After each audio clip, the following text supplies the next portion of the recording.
Aha, what's going on, guys? Welcome to another video. I'm your boy Narik, and welcome to episode 8 of the Fallout 5 wish list. Now, in this series, I'm talking, each video is about a different subject, an item, idea, thought, whatever you want to say, element that I would like to see in Fallout 5. And without further ado, let's go ahead and just get on into this. I am a great fan. Complete thumbs up to the voice, the protagonist. I thought in Fallout, and I admit, I don't mind keeping the voice protagonist. Some players will want to see a silent protagonist because it makes the story and gameplay more about the players rather than the main protagonist.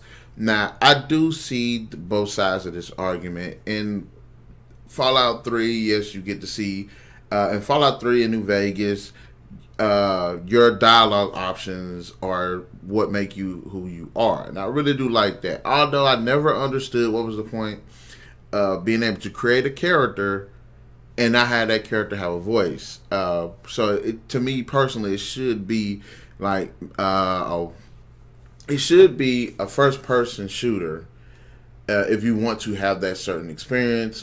Because there's no point in you having to have your own, be able to create a character, and then that character just can't talk, like doesn't talk, is stupid. Bought a monster hunter world. Design my character. Pissed off that my character cannot talk. Does not make any sense. So when you have these cinematic sequences, he's just standing there looking retarded. So in Fallout, Fallout 4 did a great job, in my opinion, with the voice performances. Yes, the dialogue options were extremely limited, so it made some of the conversations rather dull. So that's why I'm like, I understand what some players will see as a problem, and I think actually if they can refine it and fine tune it a little bit more, it'd be great, because you did build a character, and this isn't just your story; it's his story. You find out your son, this character's son, and you find out that this character's son has been taken, wife has been killed, world has been destroyed, and he's been frozen for 200 years. So even though it's about you, your decisions, you're following this character's story.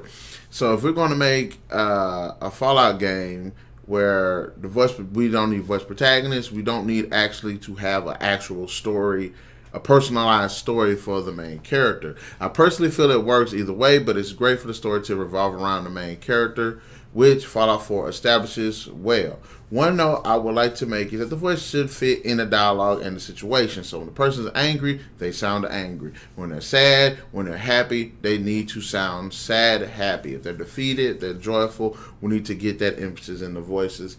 And which I say, I did like the voice performances of Fallout 4, and I really do appreciate the voice performances of all of Fallout games. But I do think that we should have a voiced protagonist. Never understood why in the world you can create a character, but you can't have a voiced character. In games like Saints Row, it's great. I love the feel of creating these characters and giving them their own unique voices. Even in games like The Legend of Zelda, which always pissed me off that Link cannot talk. It's stupid for you to follow a character who cannot talk. So, either way, I'm good if they have a voice character with voice performances, and I'm good if they don't. But if they don't, if they do, I mean, don't just let the voice performance be the highlight of that character. Put in some really good dialogue options so that way we can have some really dialogue. Because honestly, Fallout 3 and Fallout 4, Fallout 3 and Fallout New Vegas do a better job with the dialogue than Fallout 4, although Fallout 4 does have the voice protagonist. So guys, in the comment section below, let me know what your thoughts are on a voice protagonist. Do you think the next Fallout installment should have a voice performances, or should we just go back to the dialogue? And also, do you agree with me, if you're going to sit here and make a character, that character should have their own voice? But if they take away the option to make a character, it will make the game more about your decisions rather than this character's decisions. Also, be sure to hit that like, share, subscribe, and that notification button to get the best of what's going on the Narik channel. As well as remember that Tuesdays and Thursdays we do upload videos, so stay tuned for those. And we'll catch you guys later in the next video.